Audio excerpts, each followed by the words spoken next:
Join the celebration at Mighty Fortress opening and closing. This stone wall backdrop, tapestries, arches, and stained glass window create a majestic chapel setting. To create this stained glass window, you'll need a 9x12 clear plastic drop cloth, an extra bold black marker, a large straight edge, various colors of transparent wrapping film, a scissors, clear tape, painter's tape, an overhead projector, 2 stone wall backdrop tops, and your stained glass window template from the director's CD. Unroll the clear plastic drop cloth, stretching it out as much as possible before attaching it to a smooth wall surface. Place the stained glass window template on an overhead projector and determine the size of your window. The best way to display the glass window is to hang it from a framework, so make sure that you leave plenty of space at the top and sides to attach the stone wall frame. With a black marker and straight edge, start tracing the window leading onto the plastic sheeting. Then, flip your plastic sheet over and attach it back to the wall. Be sure the marker is dry to prevent marking it. Using various colors of transparent film, determine your color placement. Hold the colored film sheets up so that it fills to the center of each line. Then, use clear tape to adhere it. Once you're finished taping the transparent paper onto the plastic sheet, remove it from the wall and hang the top on a crossbar. Use painter's tape to adhere it so that it can be removed later. Next, determine the width of your front panel and tape your stained glass to the uprights. Using cardboard or foam core, cut a frame for your glass window. Tape the cardboard to the front side of your framework. Then, the stone wall backdrop can be added. Just set up the rest of the framework and start taping. Again, we suggest using painter's tape. It's strong enough to hold it in place without damaging the plastic. Start at one end at the bottom and attach, keeping it as tight as possible. Then, using the second stone wall backdrop, attach it to the upper half of the framework. Use clear tape to adhere the overlapping areas so it looks like one large wall. Then, with a scissors, cut into the center of the stained glass window frame. A spotlight can be added behind the glass to brighten your window. Add some dimension to your chapel setting. Create these arches.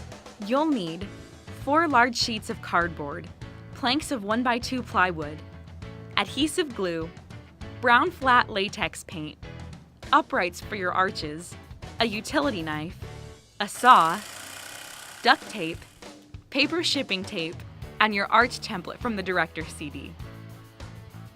Project the arch template onto the large sheet of cardboard and trace.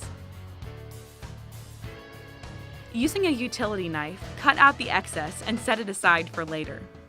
Lay each panel on the floor and add the plywood to support each side.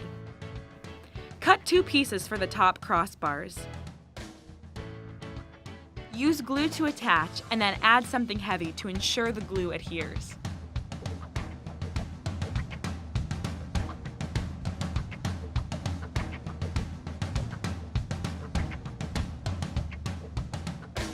After the glue dries, use 6-foot uprights and duct tape them to each one of the vertical bars. We used paper shipping tape to connect the pieces together and then painted with brown latex paint.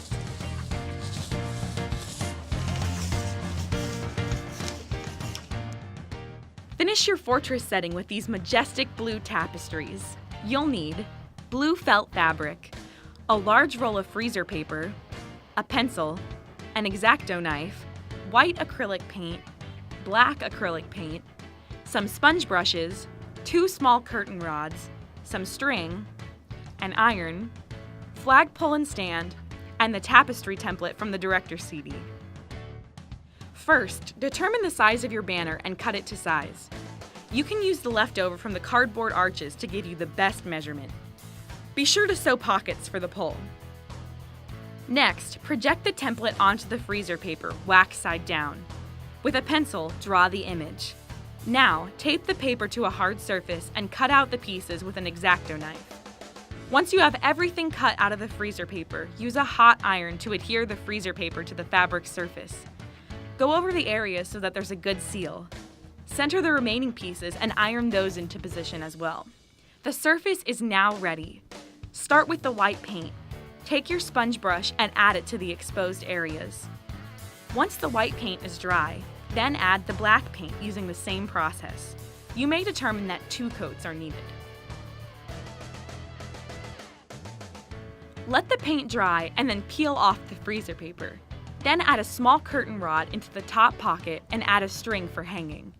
If you noticed, we used our hanger pole as a flagpole. It's the perfect size. Finish off your chapel set with our cross stand-up and the victory symbols from the Mighty Fortress decorating posters. They can be added to the cross as great daily reminders of the Bible story. Now that's decorating with purpose.